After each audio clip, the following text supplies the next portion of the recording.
Primeiro livro de Samuel, capítulo 26.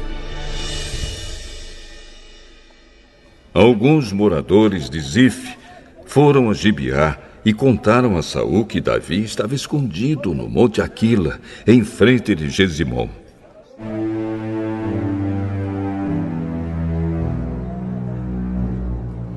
Então Saul partiu imediatamente para o deserto de Zif, com 3.000 dos melhores soldados de Israel, a fim de procurar Davi. Eles acamparam no Monte Aquila, em frente de Gesimom.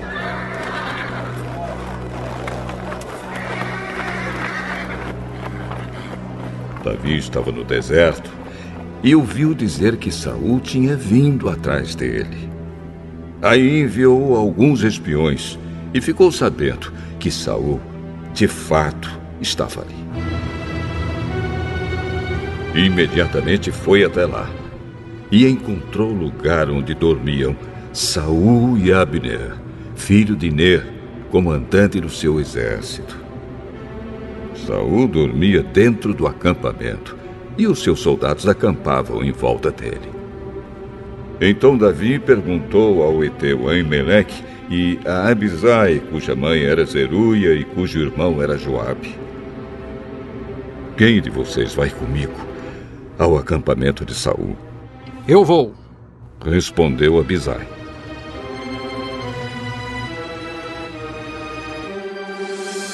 Assim, naquela noite, Davi e Abisai entraram no acampamento de Saul.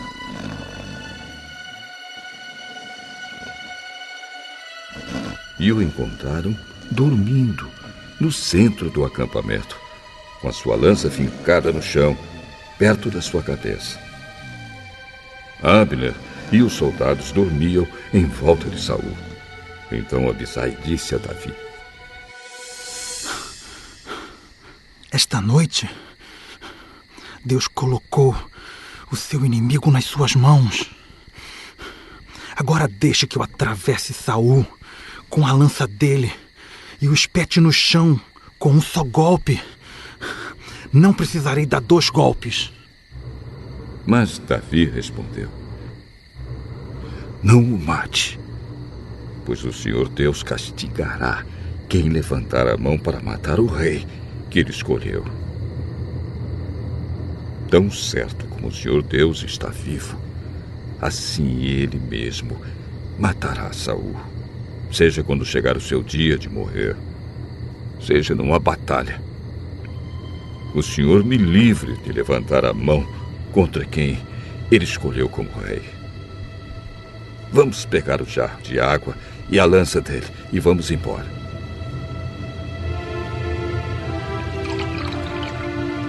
Então Davi pegou a lança e o jarro de água que estavam ao lado da cabeça de Saul e foi embora com Abisai.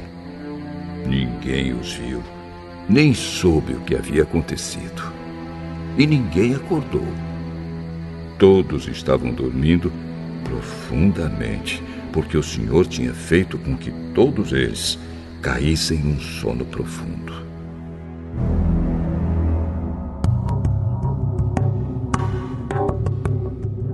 Aí Davi passou para o outro lado do vale. Foi até o alto do monte, a uma boa distância deles. E gritou para Abner e para os soldados de Saul: Abner, você está me ouvindo? Quem é que está gritando para o rei? Você é homem ou não é? Você não é o melhor soldado de Israel? Então, por que não protegeu o seu chefe, o rei? Agora mesmo, alguém entrou no acampamento para matar o rei, o seu chefe. Você falhou, Abner.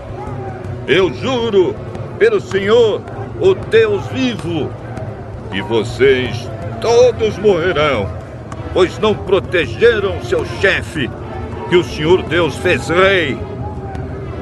Escutem! Onde está a lança do rei? Onde está o jarro de água que estava ao lado da cabeça dele? Saul reconheceu a voz de Davi e perguntou: Davi, é você, meu filho? Sim, senhor. Por que é que o senhor continua a perseguir este seu criado? O que foi que eu fiz? Qual foi o crime que cometi? Oh, rei, escute o que eu tenho a dizer. Se foi Deus quem fez o senhor se virar contra mim, ele mudará de ideia se lhe for feita uma oferta. Mas se foram certas pessoas que fizeram isso, que a maldição de Deus caia sobre elas. Pois me expulsaram da terra do Senhor Deus para uma terra onde posso adorar somente deuses estrangeiros. Não me deixe ser morto em terra estrangeira, longe do Senhor Deus. Por que o rei de Israel viria aqui para procurar uma pulga como eu? Por que me caçaria como se eu fosse um pássaro selvagem? Eu errei! Volte, meu filho Davi! Nunca mais eu lhe farei nenhum mal, pois esta noite você respeitou a minha vida! Tenho sido um louco e cometi um grande erro. Aqui está a sua lança, senhor. Que um dos seus homens venha buscá-la. O Senhor Deus recompensa aqueles que são fiéis e corretos. Hoje, Ele colocou o Senhor nas minhas mãos.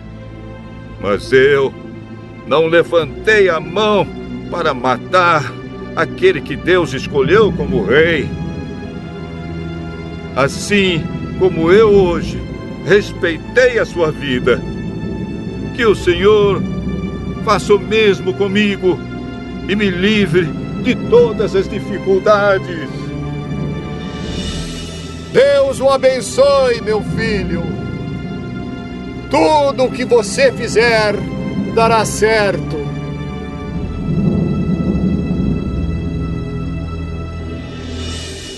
Então Davi foi embora e Saul voltou para casa.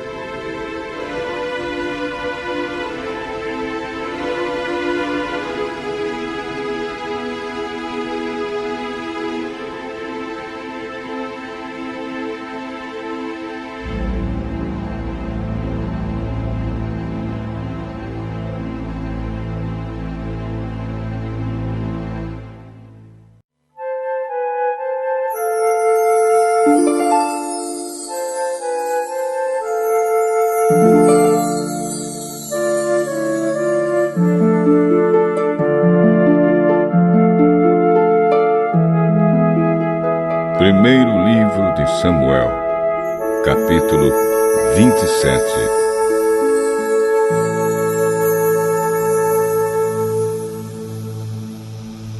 Davi pensou assim: um dia Saul vai me matar. A melhor coisa que eu posso fazer é fugir para a terra dos filisteus. Aí Saul deixará de me procurar em toda a terra de Israel, e assim eu ficarei livre de perigo.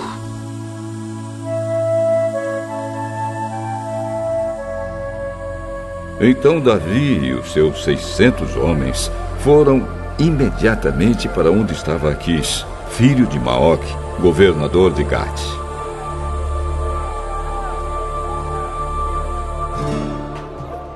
E Davi e os seus homens ficaram morando ali em Gate com as suas famílias. Estavam com Davi as suas 2 mulheres, Ainoã de Jezreel e Abigail, a viúva de Nabal de Carmelo. Quando Saul soube que Davi tinha fugido para Gate, deixou de procurá-lo. Davi disse a Aquis: se você é meu amigo, me dê uma cidade pequena para eu morar nela. Não é preciso que eu fique morando com você na capital. Então Aquis deu a Davi a cidade de Ziclague. Por isso, até hoje, Ziclague pertence aos reis de Judá. Davi morou 1 ano e 4 meses na terra dos filisteus. Davi e os seus homens costumavam atacar os Gesuritas, os Gizitas e os Amalequitas que viviam naquela região há muito tempo. Atacavam a terra deles desde Sur até o Egito. Matavam todos os homens e mulheres e tomavam as ovelhas, o gado, os jumentos, os camelos e também as roupas. Aí Davi voltava para Gade e Aquis lhe perguntava: quem foi que você atacou hoje? E Davi respondia que tinha atacado o sul de Judá, ou a tribo de Jerameel, ou a terra dos queneus. Davi matava todos, homens e mulheres, para que ninguém voltasse a Gade e contasse o que ele e os seus homens faziam. Davi fez isso todo o tempo em que morou entre os filisteus. Aquis confiava em Davi e dizia: Ele é muito odiado pelo seu próprio povo, os israelitas. E por isso, trabalhará para mim a vida inteira.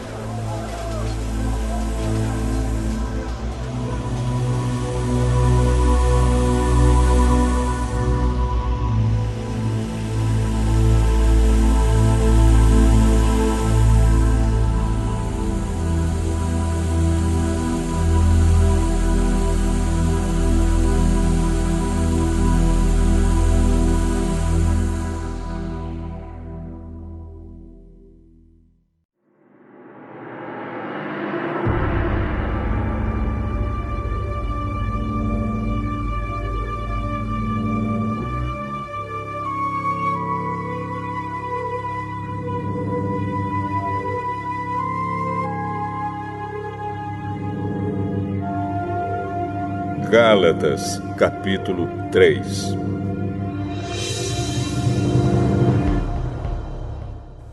Ó Gálatas, sem juízo! Quem foi que enfeitiçou vocês? Na minha pregação a vocês, eu fiz uma descrição perfeita da morte de Jesus Cristo na cruz. Por assim dizer, vocês viram Jesus na cruz.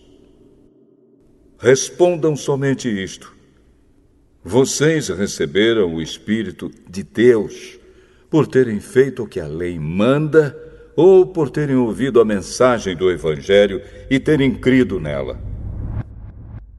Como é que vocês podem ter tão pouco juízo? Vocês começaram a sua vida cristã pelo poder do Espírito de Deus e agora querem ir até o fim pelas suas próprias forças. Será que as coisas pelas quais vocês passaram não serviram para nada? Não é possível. Será que, quando Deus dá o seu Espírito e faz milagres entre vocês, é porque vocês fazem o que a lei manda? Não será que é porque vocês ouvem a mensagem e creem nela? Lembrem do que as Escrituras Sagradas dizem a respeito de Abraão. Ele creu em Deus e por isso Deus o aceitou. Portanto, vocês devem saber que os verdadeiros descendentes de Abraão são os que têm fé. Antes que isso acontecesse, as Escrituras viram que Deus ia aceitar os não-judeus por meio da fé. Por isso, antes de chegar o tempo, elas anunciaram a boa notícia a Abraão, dizendo: por meio de você, Deus abençoará todos os povos. Abraão creu e foi abençoado. Portanto, todos os que creem são abençoados como ele foi. Os que confiam na sua obediência à lei estão debaixo da maldição de Deus. Pois as Escrituras Sagradas dizem: quem não obedece sempre a tudo o que está escrito no livro da lei está debaixo da maldição de Deus.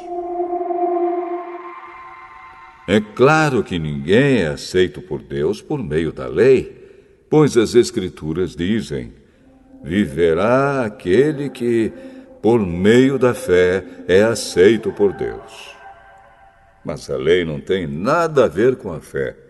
Pelo contrário, como dizem as Escrituras, viverá aquele que fizer o que a lei manda. Porém, Cristo, tornando-se maldição por nós, nos livrou da maldição imposta pela lei. Como dizem as Escrituras: maldito todo aquele que for pendurado numa cruz. Cristo fez isso para que a bênção que Deus prometeu a Abraão seja dada por meio de Cristo Jesus aos não-judeus e para que todos nós recebamos por meio da fé o Espírito que Deus prometeu. Meus irmãos, vou usar um exemplo da vida diária. Quando duas pessoas combinam alguma coisa e assinam um contrato, ninguém pode quebrá-lo ou acrescentar qualquer coisa a ele. Pois Deus fez as suas promessas a Abraão e ao seu descendente. Quando as Escrituras dizem que Deus fez as suas promessas a Abraão e à sua descendência, elas não querem dizer que se trata de muitas pessoas, mas de uma só, isto é, Cristo. O que eu quero dizer é o seguinte: Deus fez uma aliança com Abraão e prometeu cumpri-la. A lei que foi dada 430 anos depois não pode quebrar aquela aliança, nem anular a promessa de Deus.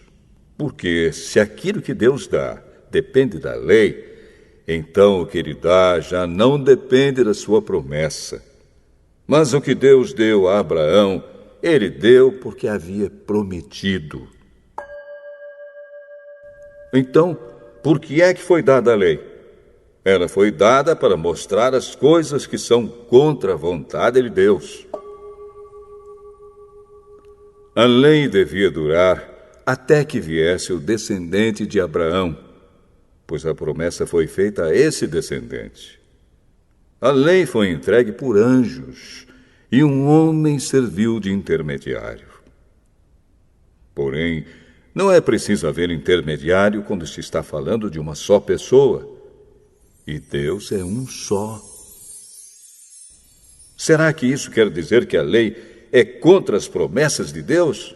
É claro que não. Porque se tivesse sido dada uma lei que pudesse dar vida às pessoas, então elas seriam aceitas por Deus por obedecerem a ela. Porém, as Escrituras Sagradas afirmam que o mundo inteiro está dominado pelo pecado. E isso para que as pessoas que creem recebam o que Deus promete aos que têm fé em Jesus Cristo. Mas, antes que chegasse o tempo da fé, nós éramos prisioneiros da lei, até que fosse revelada a fé que devia vir. Assim, a lei ficou tomando conta de nós até que Cristo viesse, para podermos ser aceitos por Deus por meio da fé. Agora que chegou o tempo da fé, não precisamos mais da lei para tomar conta de nós, pois, por meio da fé em Cristo Jesus, todos vocês são filhos de Deus. Porque vocês foram batizados para ficarem unidos com Cristo, e assim se revestiram com as qualidades do próprio Cristo.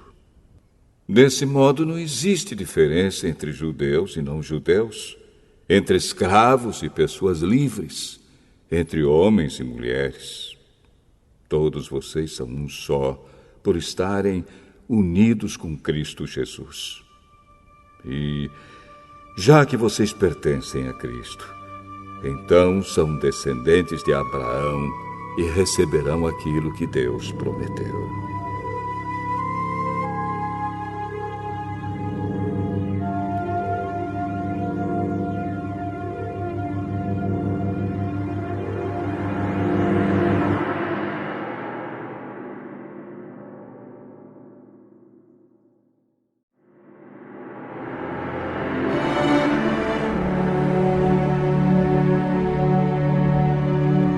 Gálatas, capítulo 4.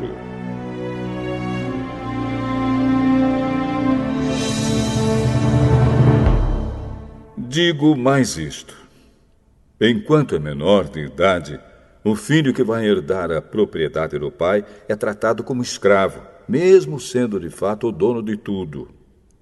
Enquanto é menor, há pessoas que tomam conta dele e cuidam dos seus negócios até o tempo marcado pelo pai. Assim também nós, antes de ficarmos adultos espiritualmente, fomos escravos dos poderes espirituais que dominam o mundo.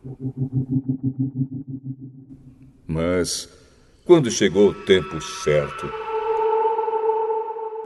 Deus enviou o seu próprio Filho, que veio como filho de mãe humana e viveu debaixo da lei para libertar os que estavam debaixo da lei, a fim de que nós pudéssemos nos tornar filhos de Deus.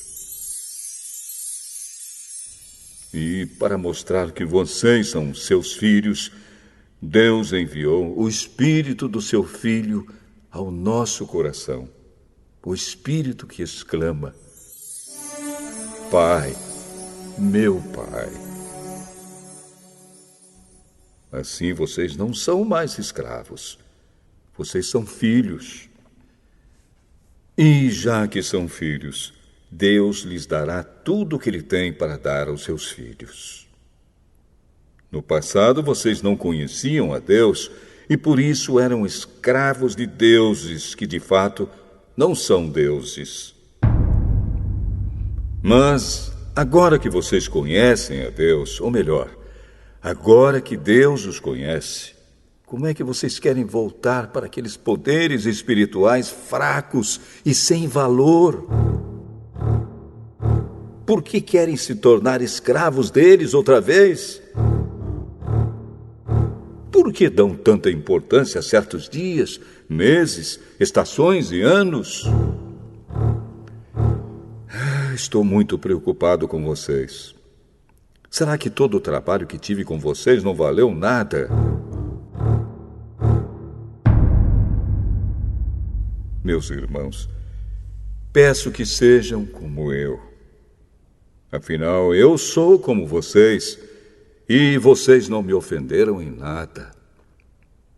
Lembram por que foi que lhes anunciei pela primeira vez o Evangelho? Foi porque eu estava doente. Mas vocês não me desprezaram, nem me rejeitaram, embora o meu estado de saúde fosse uma dura prova para vocês. Pelo contrário, vocês me receberam como se eu fosse um anjo de Deus, ou mesmo como se eu fosse Cristo Jesus.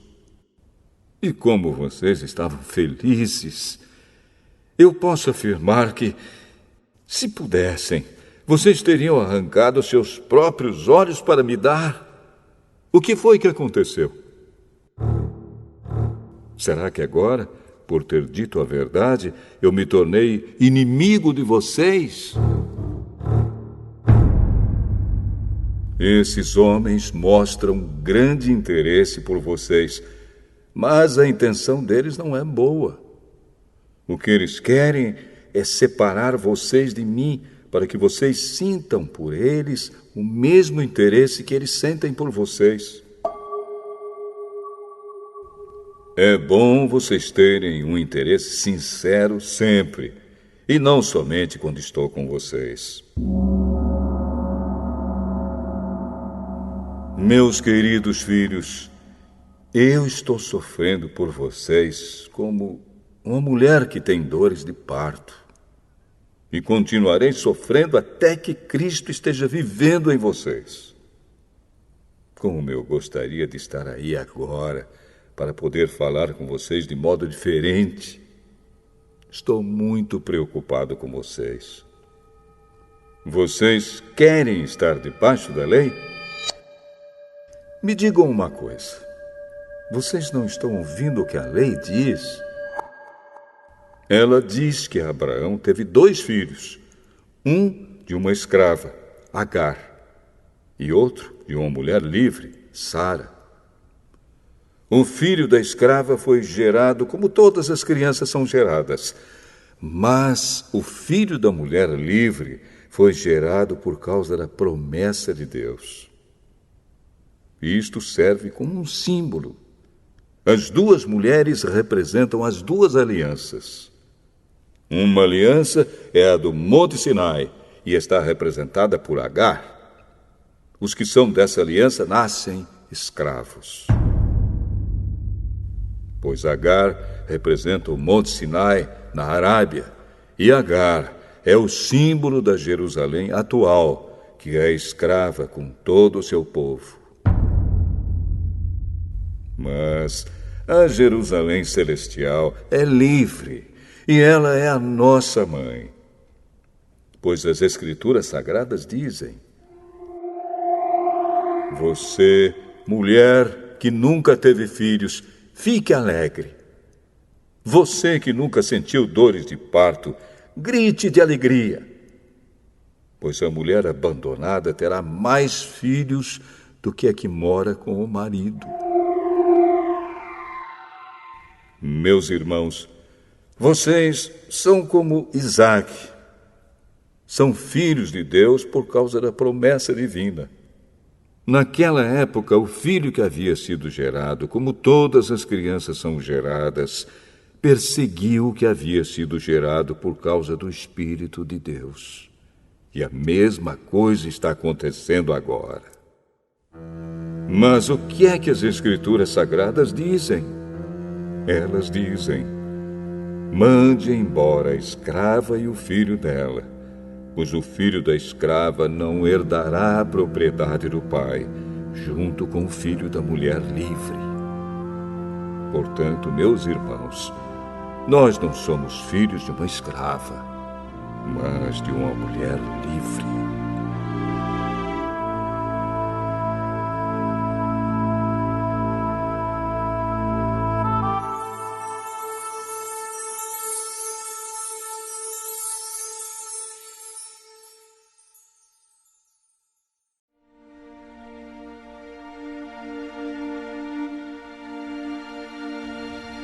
Salmo 133. Canção de Peregrinos, de Davi. Como é bom e agradável que o povo de Deus viva unido, como se todos fossem irmãos. É como o azeite perfumado sobre a cabeça de Arão, que desce pelas suas barbas e pela gola do seu manto sacerdotal. É como o orvalho do monte Hermon, que cai sobre os montes de Sião. Pois é em Sião que o Senhor Deus dá a sua bênção, a vida para sempre.